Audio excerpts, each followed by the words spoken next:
The actual malice standard was notably determined in the landmark case of the New York Times versus Sullivan, bringing about dramatic change to centuries-old defamation laws. While the term actual malice legally does not need to refer to hatred of the plaintiff, the defendant must be able to prove that they were unaware that the information they published was false.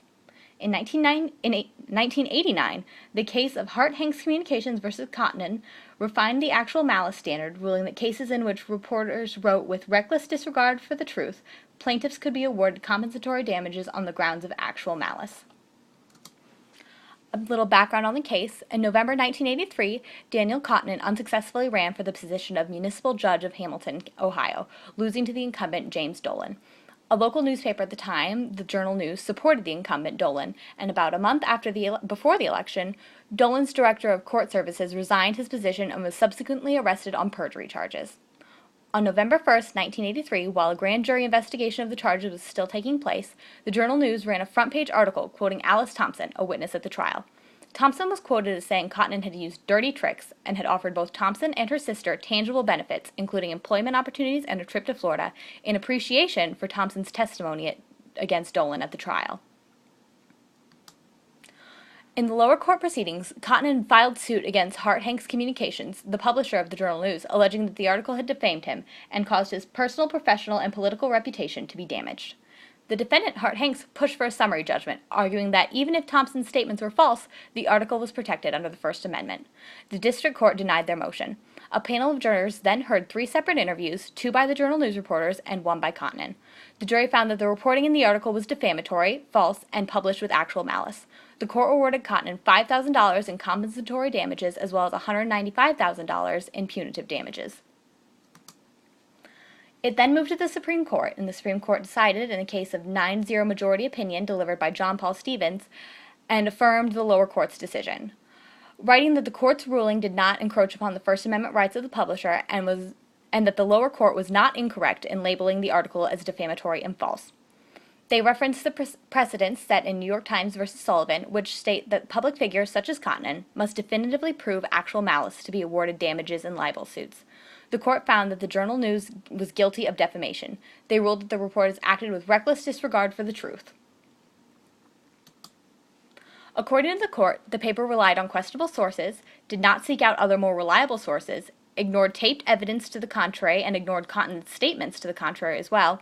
In addition to ignoring the probability of questionable facts, it published an editorial that seemed to indicate prejudice as it contained opinions that were echoes of conclusions reached in the news article 2 days later. The newspaper's management and its reporters also gave differing accounts of the assignments concerning the story. The testimony of Patsy Stevens was incredibly crucial to the case.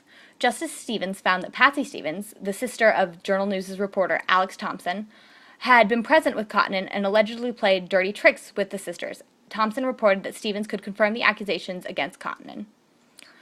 The editor of the Journal News then instructed his employees to interview every witness to Cottonen and Thompson's conversation, except for Patsy Stevens.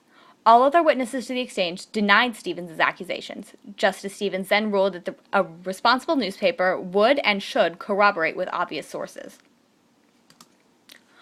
An October 30th editorial then put the nail in the coffin for the publishing company. Additionally, Justice Stevens noted that an editorial director for the Journal News had written an editorial on October 30th, 2 days before the front-page article in question surfaced. The editorial predicted more information concerning the impropriety and integrity of Cottonen might surface in the near future. Justice Stevens wrote in his majority opinion statement that the previously published article meant that the Journal News had already decided to publish the article well before it had verified its sources. In the final outcome of the case, Justice Stevens stated that while public figures can legally endure more defamation than private persons, they are not completely unprotected by the courts, provided that they can provide the defendants acted with actual malice. He finished his opinion by stating that because of the inconsistencies with the Journal News reporting and because they deliberately ignored sources that would have either affirmed or denied Stevens' allegations, the Journal News was guilty of reckless disregard for the truth and, by an extension, actual malice. This case went on to set the precedents for cases such as Milkovich versus Lorraine Journal and Torrey versus Cochran in setting clearer and stricter standards for libel and defamation cases. The lasting impact has shaped the laws regarding acceptable publishing standards and eventually led to the expansion of actual malice standard, including public figures as well as public officials.